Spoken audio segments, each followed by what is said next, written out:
Again, we're starting on camera 3.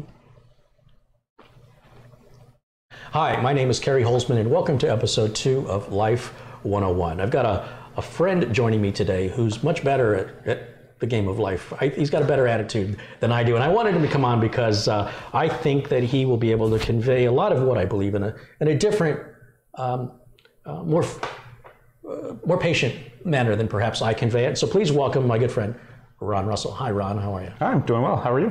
I'm fantastic. Thank you for asking, and thank you for joining me today. And I've been excited to do this project because it's important to me. This is a significant, just a real lack of real information that was provided or not provided to me when I was growing up. I know math, I know science, bad at history and English, but I was forced to learn those things. But what they didn't teach me was, they didn't teach me about life. And I'm not so sure that they do today. I would agree. None of us that I know of learned about life through our schooling. We learned about life through the schoolyard and through knocking heads with each other oftentimes. And now... Well, not all of us learned. Not all of us learned. But now it's important, now that we know that these are skills that can be taught, to teach those to the children. And to... What about the adults? Screw them? No, I think that the adults that want to learn, and then that you have to want to learn these skills. You have to want to learn anything, right? You have to want to learn piano before you start playing piano. You have to decide for yourself that mindfulness or mental judo or however you want to call it is something that's right for you. Some people are raised, you're going to play piano. They are. They are. And sometimes that's okay, but very rarely do children actually choose their instruments. And if you ask those children's parents, did they choose the cello? Did they choose the piano? No? Well, I chose the flute, and I was made fun of, and I went to the clarinet. I chose the saxophone and could not play the saxophone. Yeah, but that's so much cooler. I know it is. I have a friend that's a sax player. What we're talking about here really is, there's my camera. What I'm talking about here today is about choosing to look at things differently. And I don't want to confuse this with religion. This is making a choice to be calmer and more stress-free and to have more control over what is essentially uncontrollable. It may actually be an illusion of control, but it's this ability to say, instead of whining about how unfair life is or why things are so tough, that you accept it and make the best of, when you're sitting at a card table and you get dealt a crappy hand, you can throw the cards down and fold and walk away, or you can play the best hand you can with what cards you were dealt. And I'm more of a fan of, sometimes that bad hand can turn into a winning hand. There's a lot of bluffing happening in the world. Yeah, the perspective that we put on things is one of the things that is one of our great freedoms. It's something that really can't be taken away from you. People can force you to have certain perspectives, like Edith Eger wrote in the concentration camps how she believed that this lady was going to survive until Christmas because they were going to get saved at Christmas. And her perspective was such that it kept her going until Christmas. And that's a pretty powerful thing to say. Your perspective on something has the power to sustain you when other things don't.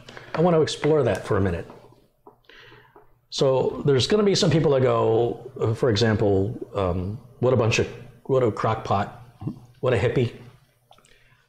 Why would somebody do, so there's going to be some viewers out there, maybe that person, right? See that guy? Yeah. Shaking his head. Ready to click it off. Nonsense.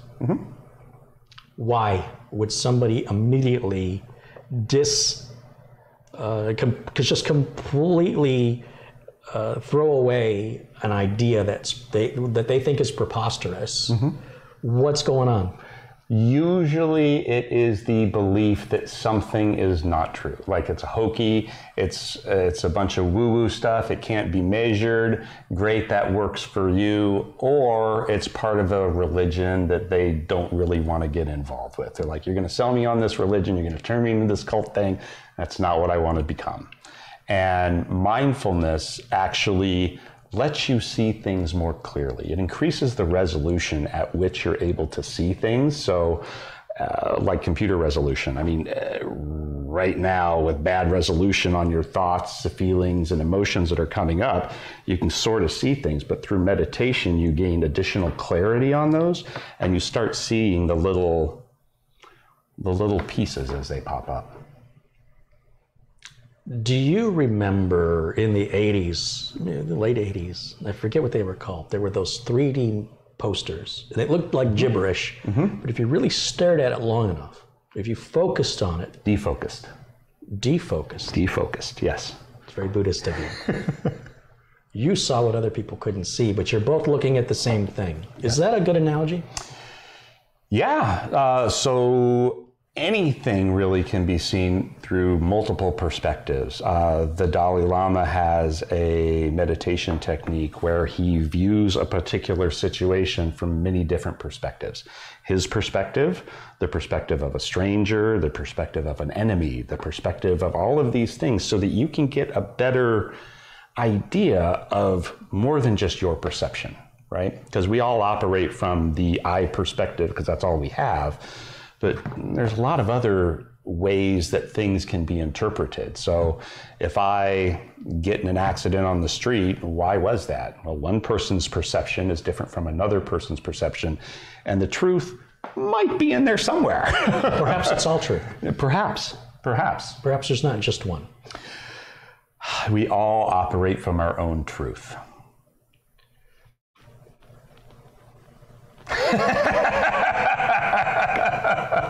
We all have this experience that we believe is ultimately true. It's true for us. And the act of growing and becoming and learning is the idea that, like the scientific method, admit you might be wrong, right? Admit that, oh, there might be something else that I don't know. Sure, maybe. Maybe you'll give this a try. The Dalai Lama and Google's mindfulness program. So let me talk about Google's mindfulness program, because a lot of people that are probably here are very engineering focused. When you say programs, you're referring to software? No, I'm talking to a actual seminar that they send people to at Google. It's one of their programs. It's Google Talks? No, it's a Google internal program called Search Inside Yourself. Okay? And Search Inside Yourself helps present mindfulness to engineering mindsets. All right? Show me the process. Show me the results. Show me why this works. Because if you can explain it to an engineer, the whys and the wherefores, oh, okay, I kind of grok it. I get it. And now I'll actually do the work because it makes sense and it's not a bunch of hoo-hoo. Why is this important? So it's important because we in today's society are having a wonderful time of interacting with one another. I say that with the most sarcasm that I can. I was hoping. And the only thing we can ultimately change is ourselves, right? I can't make you change. I can do all sorts of things to try, but the best way that I can influence that is to embody values that you look on and you go, I don't know what the fuck he's doing, but something he's doing is really good. And I want to know whatever that is. I do like to keep the channel family friendly so children can watch it without their parents going, I don't want you watching that YouTube channel anymore. So I appreciate if you'd be a little mindful. Yes. I will. The reason this is, let me just talk to these folks for a minute. The reason why I'm making this video series is this was, it was tough for me. Dealing with situations that I was never prepared for, that were involuntarily imposed upon me. And my initial response was to run away. And the more I ran, the more I got chased. And luckily for me, I had a lot of adrenaline that nobody could catch me, but if I was caught, I sincerely thought I would die. And people thought that was funny, and it encouraged them to do it more. I read a lot of self-help books, and I tried to better myself. And I found most of the self-help books didn't really apply to me, or they wanted me to do these little projects in the book and fill out paper. I didn't want to do that. Wasn't my approach. And so I read a book called Life 101, Let's Get Off Our Butts. I would, but.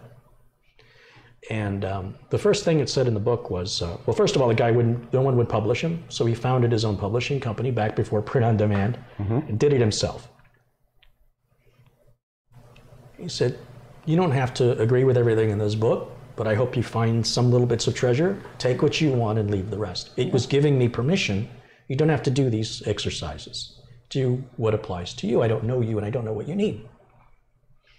Years later, that was sort of the stepping stone for me because I was unhappy and I was depressed. And a lot of us in the computer industry, from my experience, we lack self-esteem. We have low self-confidence when it comes to interacting with other human beings. A lot of confidence dealing with a computer, no problem there.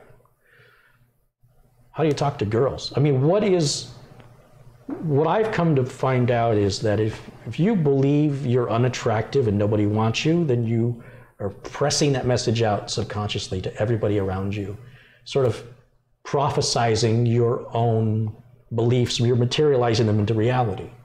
And if you were an actor being paid to play a role of Mr. Fonzie or some cool dude, there's still a certain percentage of people that are going to just not believe you, but there'll be others who will absolutely buy into that. And if you practice that long enough, if the role you pretend to be as an actor, if you play it long enough, it will just become you. You won't even realize you're doing it.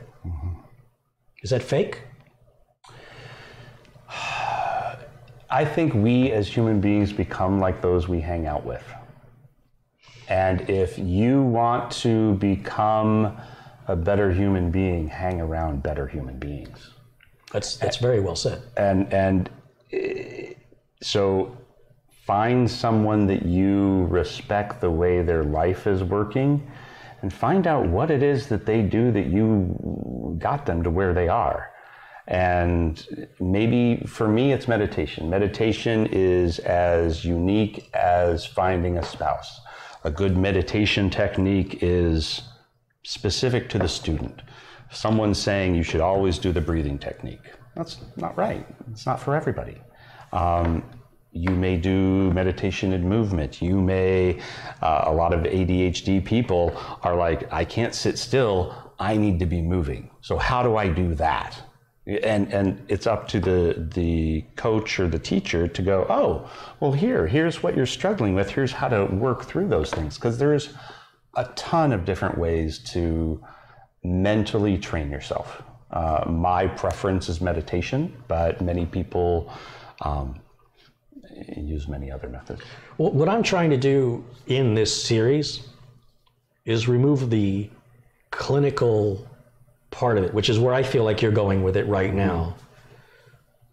Trying to find the right approach to try to make this not seem so special, but to make it sound normal. In other words, perhaps where we have developed through our society today, and this negativeness and this attacking of each other and this isolation of being on the computer and away from people is kind of like a disease. Yes. From my perspective. It takes us away from our natural being, our natural state. We're social animals, and virtually being social is not the same. And virtually being social is fine, but when virtually social is more common for you, or that's the norm, and the actual social is the special occasion, I think that's a screwed up system personally. Yeah. It's hard to lend somebody a hand if you're not there. It is. We are, you said it, we are ultra social animals, right? We build cities, right? And the way that we treat each other is hugely important in that interaction. And that recognition that we need that human to human connection is important. So the fact you said, how do you talk to girls? You treat them like a human being. First off, you see them like a human. before you see all the differences between you. And the fact that that human being strives to have a meaningful connection with another human. And that is one of their ultimate goals. They want to have a fulfilling life. They want to pursue joy and run from suffering. And when you can see someone with that perspective, it's very easy to approach them from a very human to human level and go, okay, how do I connect with you? How do I get curious about you so that you see me be present in this conversation, and then it means more to you? So if you want to talk to girls, be present in that conversation. Bring a presence? No, be present in the conversation. Presence always helps. What is your love language, right? Okay, so this dialogue, be present. Yes. I need you to speak English. What does be present mean? So, like, duh, I'm here. Right. I'm present. So, when meditating, your awareness and where your awareness goes is the object of focus. Okay? So if you are present and in the moment and aware that you're present and in the moment and saying, all right, I'm not thinking about my Facebook post, I'm not thinking about the response that I'm going to give next. That's a very common one, right? I am present and just back and forth responding and being present. And that ability to be present in a conversation is something that we are losing. And is it just because you're old? I am old. I don't know if it's just because. You have this perspective that things were easier when I was younger. No, they weren't. Things weren't easier. They were easier. They were not. They were. Dude, I have a freaking magic computer in my hand. I can call a car from my hand. When I was a kid, that was fucking magic. Okay, you're swearing again. Oh, sorry. And you would never get in a car with a complete stranger as a kid. Now you call them up and ask them. Yes, true. All right, I want to get away from the analytical side. I need you to be more shallow. Okay. I have audience members that say, I can't because I have this disability. Yes. I'm visually impaired, I'm in a wheelchair. There are lots of people who struggle with many challenges, from PTSD to addiction to ADHD to life. What difference does it make? Does it? Here's my opinion. Everybody has a disability. Most of us are really, really good at hiding it. Some of us are good at hiding it. Most of us. I think, you're right. You're right. I believe I'm good at hiding it. Others may disagree. Others may see right through me. Others may see my insecurities. They may see that I overachieve, and I work, and I tell this to my audience, I work very, very hard to hide how dumb I really am. So it is an effort every day for me to hide how stupid I am. Yes. I mean it sincerely. Things that come naturally to other people don't come naturally to me. I have to work at it. Social things. And I've always been that way. I don't know why. And I used to feel sorry for myself. Why am I different? Why me? What did I do to deserve it? And that's a road to nowhere. Doesn't help anybody to think that way. And as you want to continue to be in misery, ultimately what we're talking about here is a voluntary self-awareness of choosing to pick a different attitude. Without it being Pollyanna, right? Without I don't know what that means. Who's that? Without sugarcoating it. Without just it being a platitude, a hollow reinforcement, an affirmation that you don't believe. I'm a good human being. I'm a good human being. If you don't believe you're a good human being, that affirmation is not having that effect. I mean, you want to make sure that when you're in your moment doing whatever it is that you do to train yourself mentally, that you are doing effort, you are doing work. All of the meditations that We are in an effort to help you identify what's going on in your body and mind and how to manage that. So, because when you get angry or you get frustrated or something happens, it is a collection of mental images, it is a collection of stories that you tell yourself, and it is a collection of feelings that you have. And it's some sort of combination of those. And when you can start identifying those individual pieces, you can start working on an individual problem. So when I become really angry, it's this huge ball of problem. But if you can go, when I feel really angry, I get this tension in my shoulders. Well, that's only one piece. But if I can make that one piece just a little better, okay, I'm making progress. I'm working on it. And it is a slow progress. It is not something that happens overnight, but it is something that will constantly make forward progress. And you will start tasting those little meditation sweets. Oh, this really works. And you get it in your experience that it works. It's not me telling you it works. It's you know it works because you've done it. Are there other ways? Are there other ways to achieve this calm sense of confidence besides meditation or the way that you are here to promote? So, and to promote, I don't mean to sell. Yeah. I mean, it's something you strongly believe in. It's important to you. And your intention isn't really to convince anybody of anything, but to encourage them to try something different if they feel like what they're doing isn't working. Would that be fair? Yeah, I mean, it's the realization that here are some skills, here are some tools that you can have to human better. And whether you choose to pick them up and use them or not is your choice. There's a fun story about an emperor who opens up the treasure vaults. Are you the person that comes in there with two hands and grabs it? Are you the kind of person that fills up his pockets? Or do you bring a big ass backpack? Or do you grab all your friends and have them come in too and grab all of this wisdom and take it out with you? And my goal is to go, yeah, I have some tools. Does it make me happy all the time? Oh, hell no. But it makes pleasant experiences more pleasant, and it makes unpleasant experiences less unpleasant. There's a lot of people out there that go, oh, this sounds all wonderful. Yeah. I'm not buying it. Okay. Try it. There are 8-week programs that are available. Why should I?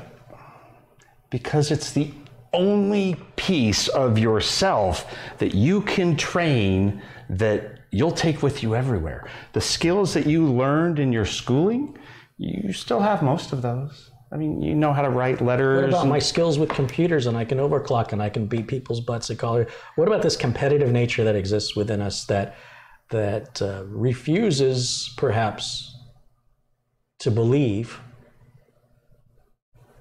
that if I don't already know it, then it's not true? Sort of this default, if I accept what you're saying, then I'm admitting I'm lacking somewhere, and there's a sense of pride and ego perhaps that gets in the way. If you as a human being have said, I know everything I need to know, I'm fully grown. But the problem is that not only do they say that, but they go, and here's what I've concluded, life sucks and you die. Then those are the people who need this the most, would you say? Yeah. Unless you enjoy life sucking. Yeah. I mean, if you have the power to change it. Yes. But here's another interesting psychological thing I've noticed. There's a lot of bored people. I go on Facebook, I never realized how many bored people there are. And when you see somebody who's like out of shape, severely, I'm out of shape, but I mean severely, worse than me, you really should exercise. I should. I really want to. Well, everyone should meditate.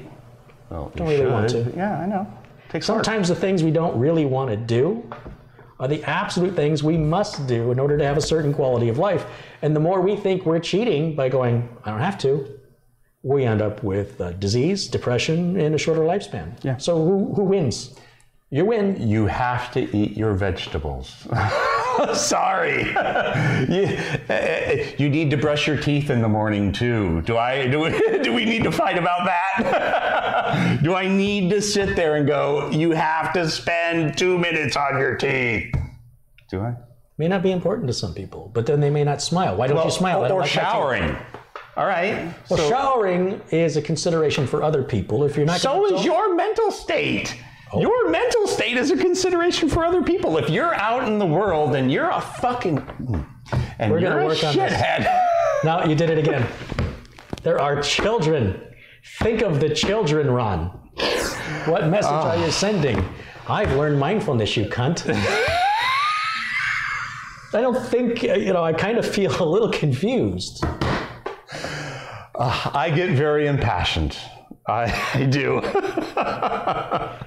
Note, where's my camera? Note to self when bringing on Ron. Where's my censor button? Boop. And what I'm saying, boop, is boop, and you boop, and you boop. Thank you for being my guest. Yeah, sorry. All right, boop you too. That's great. Mindfulness is tough. Yes. Right? I am still a work in progress. I think everybody is, aren't we? And we should be. But it's the idea, really, it's just an idea of, for me, what can I do to be better? Yes. So we're going to take that competitive nature and not be better than you. What can I do to be better than me? I'm going to compete with myself. So how can you gamify your life? Isn't life just a game, or is it a highway? Well, so think of it more like min-maxing the computer games that people play, right? You min-max the shit out of your I didn't know that word. Min-max? Min-max. Minimum maximum? Yes. So you optimize your character for the best build. Okay? When you optimize your character for the best build, you're doing everything you can to set them up for success. In your life, but you're setting yourself up viewing your life to set yourself up for success? Are you doing the footwork you need to do, right? Are you brushing your teeth? Are you taking a shower? Because if you're not taking a shower... Well, this is hygiene. Well, so is mental training. I will tell you, I did not... so is mental training. I did not care about hygiene when I was a child. I didn't bathe regularly. But as a child, I didn't have like sweat glands and things. Kids would come in from recess and some kids would have sweat. I didn't. So I would go in the bathroom, I would wet the side side because I didn't want to draw attention that I didn't sweat. But when puberty sets in, things start to smell. Your armpits, other areas, and it's important that you bathe. Before I maybe have greasy hair, It's important. But I will tell you, wasn't pleasant. Kind of a bathing? Yeah, well, taking a shower just was a chore. It was a chore for the first week or two. And then it became, I had this discussion with my father. You mentioned brushing your tongue. My dad said it doesn't feel right. I said it doesn't feel right because you don't do it. Do it for 2 weeks and stop. It won't feel right if you don't. Yeah. So showering makes me feel better. If I'm sick, if I'm coming down with a cold and I do not want to get out of bed, the last thing I want to do is get out, then that means that I must get out of bed. You must do what you don't want to do. It's what your body needs. And as soon as I get out of that shower, I feel better. I can breathe again. I'm on my feet, and I'm so glad I got out of bed. Why don't you just enjoy the shower? Why don't you just see the shower as a wonderful invention of technology where there's magical hot water coming out on demand? Isn't that amazing? I get to turn this thing and I get hot water. It is. King's never had it so good. I got it in my bathroom. Let's go take a shower. And every time that I get in that shower, I think of all of the people and the science and everything that's come together, language, engineering, to get me hot water when I want it on tap. It's such a big deal to do laundry now, taking the clothes out by the river and beating them against a rock. I put it in the machine, I throw in the detergent, I hit the button, and I wait an hour. But that's perception. That's the difference in perception. You see the shower as a task to do. I see it as I did. Initially, as a child, teenager, young, maybe preteen. Well, anything's like that. Playing with your kids. So some people wish that they had a better relationship with their kids. Are you present with them? Do you play with them like they're an 8-year-old? Are you taking that opportunity to rediscover your childhood? My wife, whenever I'm around my nephew, My wife criticizes me because she says, how come everything you do with your nephew has to be a lesson?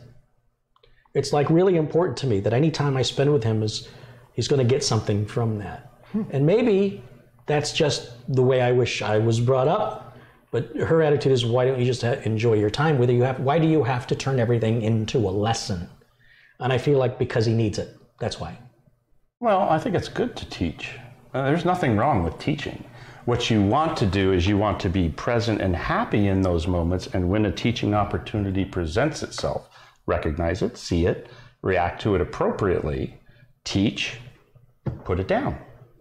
Because if you're sitting there and harping on them for a half an hour, oh, no, I don't mean like that. Right, but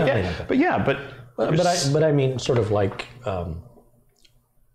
observing. Do you see that? Yeah. Instead of keeping that to myself, what do you think? I ask him, what do you think of that? You know, I don't know that he's considering these things in the world around him, and it's great to challenge kids. I have no issue with that at all. I think that it's great for them to discover. That's all a child is a huge scientific discovery machine, from the time they're putting things in their mouth and figuring out what's food and what's not, to how do you talk to a girl? How do you talk to a girl, by the way? See that they're a human being first. Okay, that may mean something to you, but there's a lot of us out there that go, that was not helpful to say that to me, because it's not like I thought she was. I feel unworthy. Yes, okay. I feel unworthy, and I feel as though, and I'm speaking on behalf of some of the viewers. I don't feel this way. I used to, so I can relate to this line of reasoning, even though it's very twisted, and that is that she would never be interested in me. And why should she be? I am attracted to her, but why would she be attracted to me? So I'll do us both a favor and just sit here. You need to... Safe. It is safe, but as you become better with uncertainty in life, okay, you're better with failure. Isn't it interesting that we don't generally have this problem with video games? We like uncertainty in video games. Because if it was easy, well, we'd be bored. We'd say, well, I'm not going to play that game. I can win it like that. Yeah. So maybe there's a sense of appreciation you won't have otherwise. And I don't want to do this because I'm afraid I'll fail, becomes this excuse for failing to evolve, to better yourself. You are going to fail. You will fail. So what? So a better question for your kids around the dinner table, instead of what'd you do at school today, is how did you fail today? Because you're setting that expectation to your child that I want to hear how you tried and didn't succeed. And celebrate that. So I was raised a little differently, where if you brought home A's, you were expected to bring home A's. But if you brought home C's and then you brought home A's, you got, hey, good job on that, here's $5. So guess what I did? Started bringing home C's. I'm being absolutely sincere. And I try to, when I'm around people, just generally speaking, I don't let people know what I've done or what I do, because I'm afraid they're going to expect something from me, and I want to surprise them. I don't want people to say, so someone will say, I heard you were awesome at fixing computers. Oh boy, are you going to be in for a disappointment. I don't need that pressure. I would rather say, I don't know anything about computers, but let me give it a look. And then, hey, you fixed it. And then I get the sweet reward of impressing somebody. But when somebody just expects you to know how to do it, then I don't get the same reward, even though what I'm doing is no different.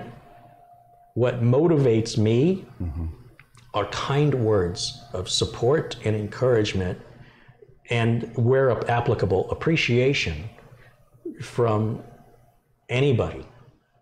I feed off of that. I'm like a succubus on when it comes to you're a human being energy and you like and support, love, and being loved.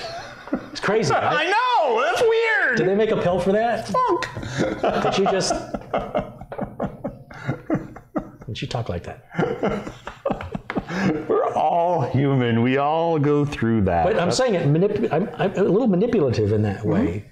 I have some friends I've known for years, and I said, this viewer sent me a book to autograph for them. I wrote a book. I said, we never knew you wrote a book. Well, if I talk about it, I've got an ego. It just never came up. But yeah, I've authored a book. It's been translated. If we're going to talk about it, then I'm going to toot my horn a little bit now. And here I am in the Dean's List honor roll book. And we never knew that about you. Yeah, that's on purpose. Because then you would think more of me and expect more from me. So if you think less and expect less, I will impress you more often. And everybody's happier that way. And I don't come across as some egotistical. And by the way, it doesn't make me smart. It just makes me in the right place at the right time. So other people, a different perspective someone might have is, oh, Carey's hiding this stuff from us. Yes. Why? Why is he hiding that? Why is he hiding that he's a successful guy, that he wrote these books? I was raised that was inappropriate to talk about yourself like that. To proselytize it? To go on and on and on about it? What I did. Let me talk about me some more. This is something exciting in my life. You don't think the people that love you want to know the exciting things in your life? I am very proud of it. But I think that my pride may be misinterpreted to look. So my dad. That's the story you're telling yourself. That's not what's actually happening. I never saw my dad show any affection to my mother. He said, I don't think it's proper to show affection in public. He didn't even do it in the house in front of the family. In my dad's perspective, you're going, ha ha, look what I have and you don't have. He finds it very inappropriate for any public displays of affection. So I'm not going to sit here and blame my parents, but I am. I'm going to say I don't know better. Right. And what was imprinted on me as a child is very difficult to overcome. It's possible with hard work and self-awareness, perhaps mindfulness, to be better than that. But sometimes I find myself, it becomes a habit, and I'm not aware that I'm doing it. And then I kind of feel bad when I am. And I get mad at myself. When I hear it, I go, oh, that's what my dad would do, and I hated it when he did it. Why am I doing it? So the stories that you tell yourselves can be viewed with equanimity. Okay? I don't know that word. Equanimity is neither pushing away from something that is bad or pulling towards something that is good. So the more energy that you mentally give something, the more power you give it over you. So to take it into a little more analytical terms, neurons that fire together wire together. The more you tell yourself a negative reinforcing story, the more neural pathways you develop. Neuroplasticity actually happens, your brain changes, and you reinforce those negative behaviors. Same thing with the positive behaviors. You can take your negative behaviors and through effort of will and dedication and work, retrain your brain and form new neural pathways that are more positively inclined and give you the ability to respond betterly and different to whatever situation happens in your life. But the ability to see it as it's happening and interrupt that process between input and response or react. So with police officers, there's that second between, oh, what did I hear and what am I going to do? Don't we call that judgment? But that time frame perceptually gets longer the more you train your mind. And so the ability to make different, better choices in that critical second is important. And that's a performance improvement. Athletes do it. Military people do it. That's a performance improver. And so there are things that we're learning that are, meditation will make you great and chill out and identify things and make corrections in your life.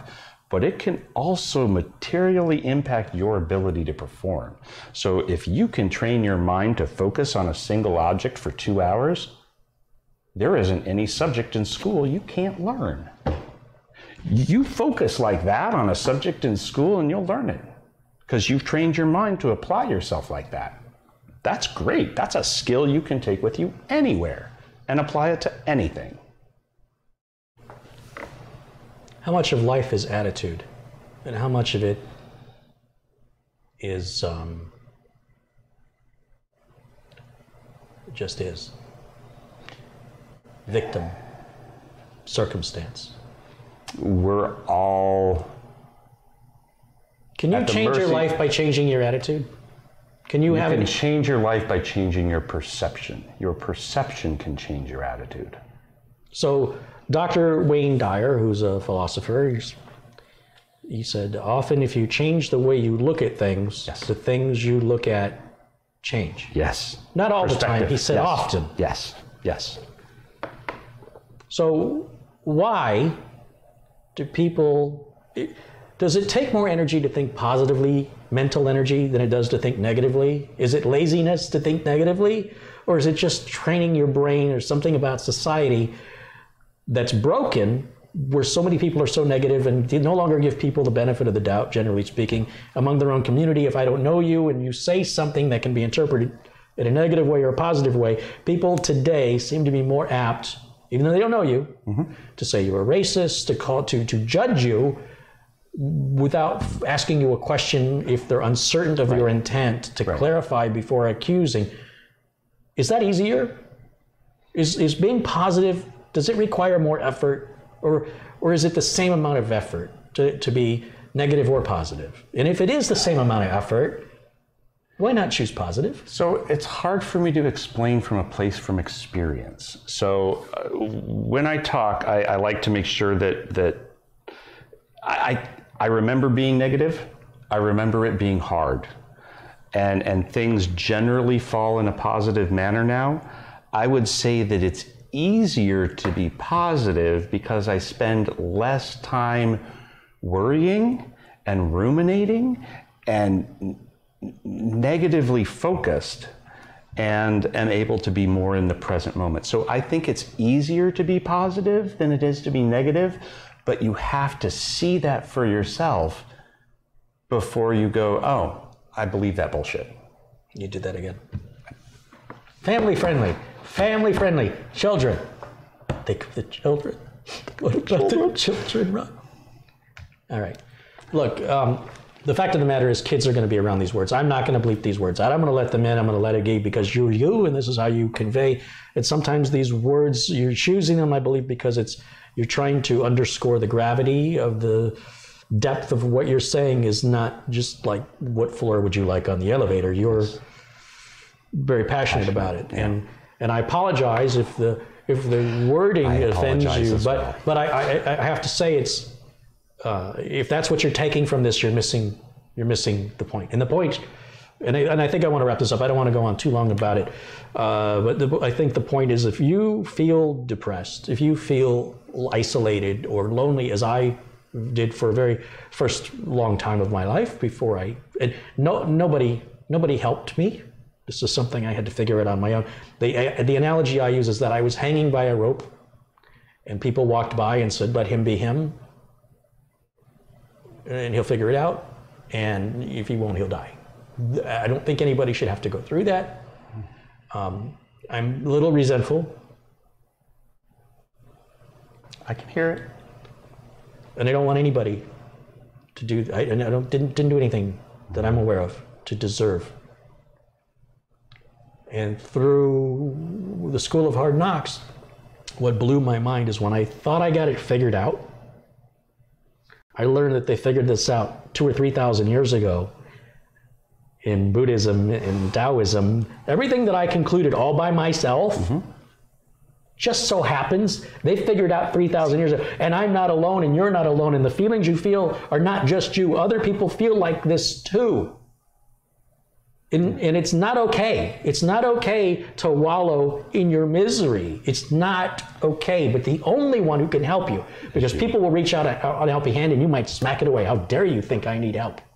That's fine. Help yourself. We want you to have this life as temporary, and it's really up to you to make the best of it. Regardless of your disability, you deal with what you have. You may have to work harder at some things than other people. Too bad. They'll have to work harder at some things than you will. Too bad. That's life. Accept it. Find your strengths. Exploit your strengths. Be aware when you're being negative. When you realize you're being negative, make a choice to say, I don't want to be negative anymore. Think of being an actor. I'm paid to be Mr. Positive. I'm paid to be the popular. I'm going to pretend I'm the jock on the football. I'm the quarterback on the football team.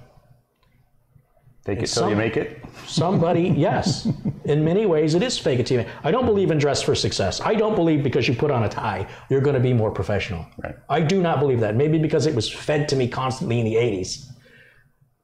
Don't judge me by my clothes. I'm a rebel. I'm a rebel at heart. And I'm a rebel at heart, I think, because I've had to sort of struggle through things on my own and figure out my way.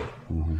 And there's a stubbornness there, but that stubbornness is why I'm alive today. And again, you can see that stubbornness as a negative, or you can choose to see it as a positive. And what we're trying to convey here, I think I speak for both of us here, is if this feels like you're not happy, you're not good enough, you're not as good as everybody else, you can't talk to girls because girls aren't going to find you attractive, you can't talk to people, you have a speech impediment, so you don't want to put yourself out to be made fun of.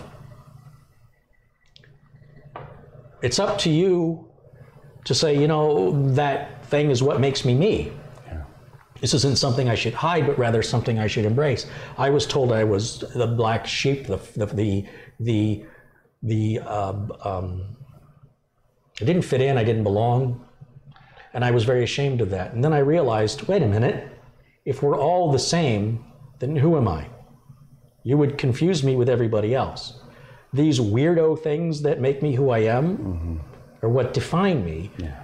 And so instead of trying to fit in, and it's more, and I'm glad to see now, they sort of say, hey, get your freak on, you know, it's all good. Your shirt, what is Embrace your weird. Embrace your weird. Okay, that wasn't the 80s. No. No, it was not. It was fit in or get beat up for not fitting in. Yes. And I think sort of the beat up mentality was they were trying, like a pack of animals, you're weak, and they're trying to make you tougher. They're trying to say, you need to be tougher. You have to survive. And I think that's the bully mentality. I think in their mind, they say, you need to be stronger or you're going to die. You're the weak one in the pack. You think that's the bully mentality? I think the bully mentality is there's an instinct among animals where the runt is often killed, and if the runt survives, the runt will continue to survive. I think it's a very animal instinctive nature that these bullies, they might realize what they're doing, but they recognize a weakness and they attack you because you're weak. And if you survive that, if you get past it, you can then, and it's cruel and it's barbaric, but as I analyze what happened to me and what I did to deserve it, the only conclusion I can come to is when I watch the animal kingdom and I see what happens to the weak. And there's a Japanese expression that the nail that sticks up is the one that gets hit with the hammer. Okay. I disagree with your perspective on why bullies do that, by the way. Why do bullies bully? I believe that it is a lack of security and love in their lives, and they choose to inflict harm on others in a way to get... But bullies don't inflict harm on everybody. No. How do they choose who they're going to inflict harm on? On the easiest person that they can pick. What makes that person easier? What physical makes them appearance or whatever the bully doesn't like. That's what I'm referring to. Yeah. Well, but bullying is not meant to improve somebody. Oh no, I'm not saying it's meant to improve. I'm saying it's nature's way. I don't think that there's any redeeming quality. I don't think to the bully's thinking about it going, I don't think there's any redeeming quality to bullying that makes anyone better or stronger for it. Survival I think you of the become fittest. better, but I don't think it's a good way to get there. Oh, it's definitely, I'm not saying it's good. No. I'm definitely not saying it's good. I'm trying to figure out why. I may never know the reason why. I know I didn't deserve it, and I know I'm not the same person today I used to be, right? Because I used to be... But why doesn't matter? Why they did what they did is irrelevant. It has an impact on you today, but why, figuring out why they were mean and ugly and cruel? To put a stop to it, or to help others being victimized now. I think if you understand how something works, you get inside of it and you destroy it from the inside out, not the other way around. Right. That's my philosophy. So the way to do that is to teach the bully that what he's doing is not a kind thing. The general consensus is the way you teach the bully is to beat the living crap out of them. That is one perspective. It's And generally I have a different perspective. conveyed in our culture that when you hit the biggest guy in the yard at the jailhouse, you'll get respect. And there's some truth to that. There is. Is that how we want to live? It's how How we live in society on the jail yard? What choice do we have? We have every choice in how we comport ourselves in society. How you embody your values. I didn't ask to be chased. No, you didn't. So what choice did I have? But how you react to that is... I ran. That's fine. It wasn't... But what you do with that today. When I ran, I got chased. How you do that today, and you take that pain and you reframe it, and you make it something productive. Difficult when you're trying to just stay alive. Well, but you've made it something productive. Or I die. Those were my two choices. This is very serious. This is very, very serious. So what? Here's what I want to take out of this, because this isn't about me. Mm-hmm. I just want to convey my story in the hopes that somebody else out there who's there, you're not alone. Don't you ever feel alone. There's no pride lost for asking for help from somebody who's understanding. Don't ask from somebody who's going to tease you. There's people who will offer you help. There's enough YouTube videos now where you can do your help in private. Nobody has to know. There's a channel called actualized.org. That guy's kind of looks like you, actually, a little bit. A little younger, maybe. I know there's Spam for Heals, which is a suicide suicide prevention for people in the digital realm that don't like going to see people. Yeah. There's a sense of pride. There's a sense of feeling what's wrong with me, and I don't want anybody to know. So you can now do this. There are now resources available where you can do this in private. Mm-hmm. But there's also people. There's people like you. There's people like me. There's lots of us. There's lots of us everywhere. If you open your eyes and really look around you, that will help. They will help. And sometimes all you need to do is talk to somebody. Maybe somebody just needs to nod their head. Yeah. That's all you may need. I don't know what you may need. Is there an exercise that you can suggest for the viewers to give them some sampling of a little taste to, if they're willing to try, to see if it appeals to them? Is there some exercise you can suggest? Would you like the rote exercise, or here's why to do the exercise? I want them to figure out why on their own. Okay. If they can't figure it out on their own, then we shouldn't have to explain it. Okay. So the technique is called an open awareness technique. And what that is just observing what is arising in your present moment. Okay? So find a place that is both alert and relaxed that you're going to spend a few minutes on. Somewhere you're comfortable. Somewhere you're comfortable. Alert, relaxed. Those are the keys. Okay?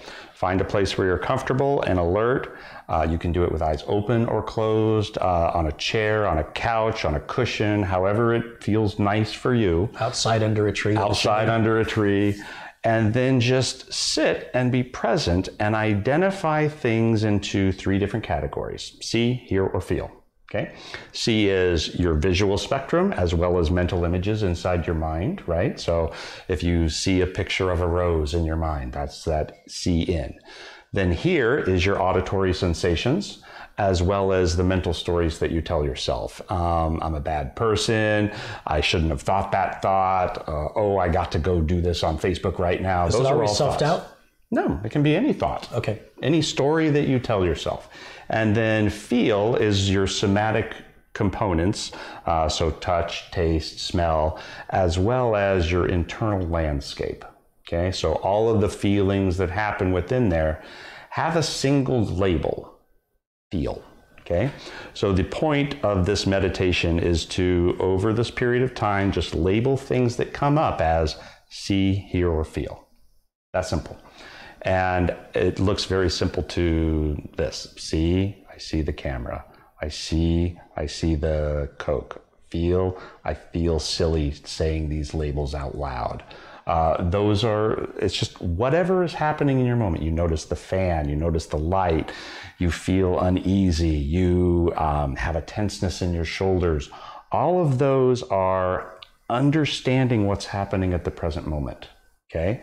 And when you start getting your arms around what happens when you sit on a cushion, you start being able to take that off the cushion into your real life. And when you start being able to see how someone is pissing you off as just sights, sounds, and feelings that you can address in individual ways with the tools that you have, you have the ability to make changes.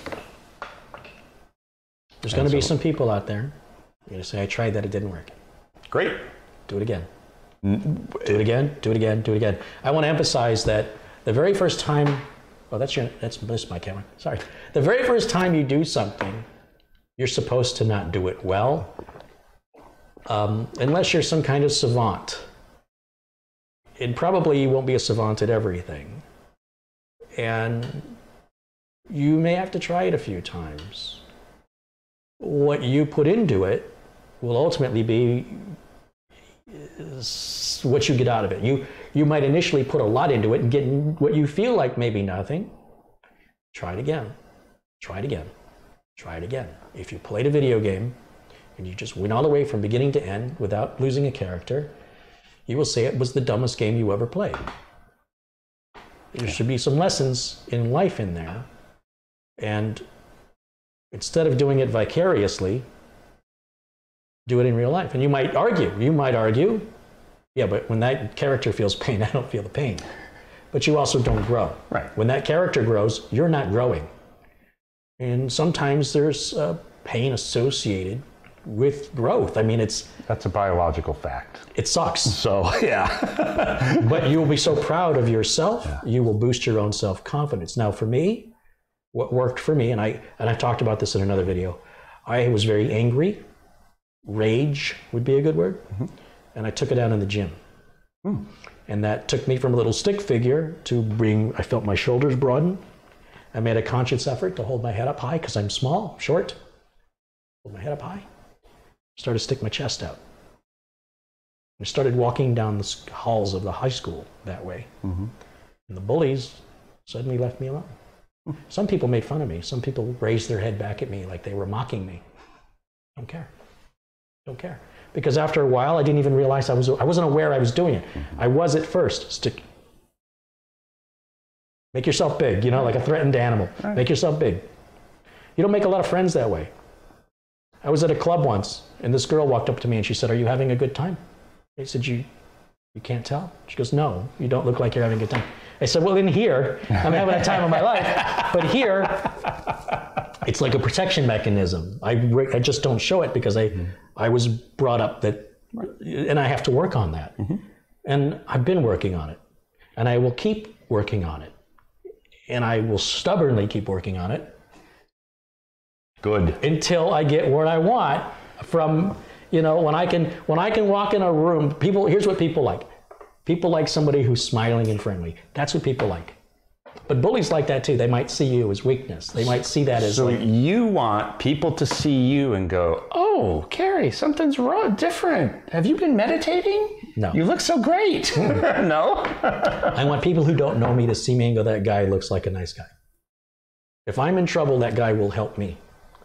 If I'm being attacked by somebody, I just know that guy will come to my defense. He looks like a good guy. But what I do is I put I put a wall, stay away, because I'm tired of the bullies, right? Not everybody's a bully. It's almost like PTSD. I don't have bullying problems anymore. I mean, I do a little bit online, but not like it was in high school. This is virtual stuff. In real life, but look at how long it's affected me. So if you're a bully and you find that to be humorous, I don't know what to tell you. I have words I can't say here on this channel. For some people, they're going to go, some people that are bullies, you're a wuss, get over it, and too bad, so sad. Your perspective. Okay, fair enough. It's on me to make myself better. It's on you to make you better. If you don't want to, nothing we say is going to make that difference. If you want to, here are some steps. You can learn meditation. I haven't figured out how to meditate. I don't know how to do it. I've been told it would help a lot. It's a skill, like learning to play the piano. I don't even know how to start. Right? But there's a lot of YouTube sources out there. I mentioned actualize.org is one. And maybe I'll reach out to that gentleman and see maybe if he'll join me some point. But what I do want to share is my successes personally. This is what motivates me. Again, I don't feel like I should have gone through it. I don't feel like anybody else should have to go through it. Somebody might say, well, it makes you a better person. That makes you who you are today. But who could I have been if I wasn't? Right? And when people ask me about job interviews, what's the right words to say at a job interview? I always say, don't worry about that. Be somebody that's likable that they want to work with, and you'll be more likely to be chosen for the job than perhaps somebody more qualified who doesn't really look like a whole ball of fun. They might go, some people will give you the work because they like you. Yes. Not because of what you know. Who you know, not what you know? Well, there's who you know. That's a different problem. All right. And that's going to exist in every in every business. You know, that's a different another topic for another day, perhaps. But the goal here isn't to preach, and I'm sorry if that's what you interpreted it to be. Change your attitude. That's what we're about. So you can take someone and go, hey, let us help you learn how to change your attitude. If you're not happy, if you're not, I mean, look, if you're totally fine, you're completely content. Great, wonderful. I wish I was you. I would say everybody wishes to be content and happy all the time. Right. Yeah. And there's no magic to it. It is not a cure-all. No. But it helps. Yes. Right. And Dan Harris has a thing called 10% Happier. Yeah, I've heard that book. Yeah, it's great. But some people go, just 10%? Yeah. Really? That's the most I can hope for? Dude. Sometimes 10%. 10% like more money, 10% less taxes, always good, right? 10% doesn't sound like much, but depending on your perspective, 10% of food versus none, 10% of love versus none, you will cherish that 10%. It will have such value to you, and you'll be so appreciative and grateful to have it. And when he says 10%, that's the minimum. That's the minimum you will expect. What he's doing is he says, I don't want to tell you you're going to be 80% happier, and then you read the book and you're going to be disappointed. Right. That's exactly what he did. Right. I can guarantee you 10% happier. That's exactly what he did. Right. And there's another book called The Art of Not Giving Enough. Yes. Which sounds like a bad attitude, but it's actually to relieve some anxiety and stress. I suffer from a lot of anxiety. You can hear how fast I talk because my brain is moving that quickly to try to not appear to be dumb. Mm-hmm. I'm trying to think ahead, trying to be prepared for questions you haven't asked yet, and sometimes that takes me out of what you're saying and puts me in my head. Yeah. And I haven't really heard. And you're not present in that moment. Then in that case, I'm physically present, but not mentally present. Yeah. And I am aware sometimes that I do that. I do it often. Mm-hmm. Yeah. And I work on it. I'm always working on it. I think that's the goal here. This is nothing. You're not going to just go, where's the finish line? There's no finish line. This is just a different way of choosing to react to life that happens. So they say life is 10% what happens to you and 90% how you choose to react to it. I believe that. I think it's true. And I think smiling in the face of adversity, not being afraid of failure, but also not taking ridiculous risk. Yeah. But that doesn't mean don't take any risk. Don't always play it safe all the time. You'll live a very boring life. Yeah, there's a level of fun and spontaneity that comes from meditation as well. A lot of people go, oh, there's the drudgery of sitting meditation, it's work. There's also the really great upsides of being able to go, yeah, I played like a kid the other day. How often can you say that at 50? I had the opportunity to enjoy real precious moments with my children where I was present and went, wow, this is an awesome moment. And when you can start picking those out in your life and appreciating them and going, wow, my life is pretty good because I had this yesterday and I had that the day before and things start adding up. And over time, you start changing your perception from how shitty my life is to, okay, well, I have a roof, I have air conditioning, I got friends. Yeah, not bad. Do you know, I have occasionally done that where I've laid down in my bed and I thought, this is a very comfortable bed. I'm looking up at the ceiling that's protecting me from the weather and the wind and the air conditioning and the heat with a ceiling fan. And I think, kings didn't have it this good. Mm-hmm. And yet it's not enough. It's not enough. I want more. Yeah. I'm not happy because you need the next dopamine hit in your brain. Yeah, I'm sort of a thrill seeker in that way. I like the roller coaster, and yet I avoid the roller coaster of life. And in dealing with people, I tend to avoid situations involving potential drama, things of that nature. And sometimes I think the thing you're avoiding is maybe the thing you need the most. Pema Chodron has a philosophy called leaning into the fear. And the idea is that what you fear is that which you should do.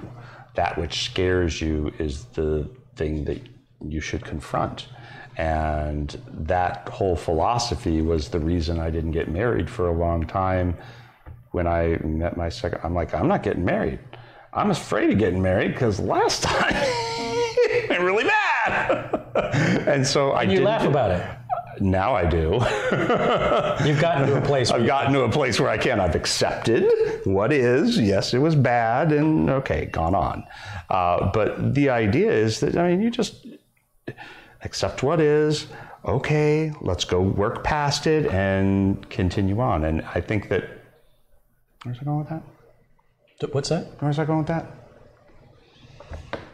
You said that really quickly. Where was I going with that? Well, you had gotten married and things had gone badly. Married, yes. So Pema Chodron and the wife, I specifically, consciously got married knowing that it was fearful, knowing that it was not what I wanted to do, but perhaps was what I should do. How'd that work out? It was great for a while. I do not regret it. Not sustainable. I do not regret it. Wouldn't matter if you did, would it? No, it wouldn't. Wouldn't change anything. No. I think that's the point. And on that, I think that we'll wrap it up. And I tried to wrap it up 20 minutes ago, but that's okay. If you're still with us, maybe some of it will get edited. I'm trying to leave this as edit-free as possible so that it remains raw and genuine. And for people that it interests, wonderful. And for people that it doesn't, that's fine too. And I hope to have other videos in the series, mostly of me talking about my personal experiences and what was important to me. And that I hope that for people it relates to, and you've heard that cliche, if it helps one person, it's worth doing, but I think it'll help a lot more than one person. And for a lot of people, they'll just turn it off. And that's fine too. That's okay. You can ask for a refund if you don't like it. And the same with life. At the end of your life, when you die and you didn't like it, see if you can go get your money back.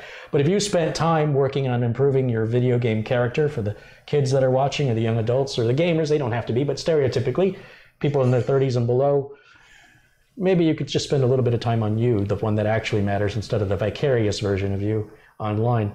And that's all I'm suggesting. That's really all it is. Mm-hmm. If you feel like you could improve, what are you doing to make that happen? What little tiny minor thing are you doing to make that happen? And that's where it all starts. That's what we hope the video to be a catalyst for you, to inspire you. If you have questions, comments, please leave them in the video below. Absolute negativity and nonsense will be blocked. We are in a place of friendliness and support, and if you don't want to abide by that, you either don't leave a comment or choose to get blocked, right? But I don't want anybody poisoning the well, right? This is a supportive community. I intended to keep it that way, and it's not about freedom of speech. This is far more important than that. Too many people are being abused by others, using it as saying they have a right to it. Yeah. You know, I have a right to abuse you verbally. No, I'm sorry. You go do that on your channel. And I'm very protective of my community. This is a safe place. And with that, I hope that if nothing else, you found this entertaining, if nothing else, interesting, and in the best case scenario, it helps. And if anything, if there's a subject you'd like covered, if there's a question where perhaps we weren't clear, if there's a particular issue or malady that you feel that you don't know how to overcome, you're anonymous. Leave your question and comment. We'll come back and address those at a later date. And until then, I want to thank everybody for joining me. My thanks to, of course, Ron Russell for sharing his wisdom. He's much better at the mindfulness than I am. I will continue to work on it. Maybe someday I will achieve where you are. And I hope that they will achieve where you are, being younger, getting it there sooner. Everyone happiness and wholeness, kindness, what a bunch of crap. Love. It's true. But I wish it. I know. I wish it. It doesn't cost me anything to wish it. There's no harm. No harm. No harm. No foul. No. Best of intentions. Yes. And that's it. Thanks for watching. I will see you all again very soon. Until then, bye for now. Bye. Are you kidding me?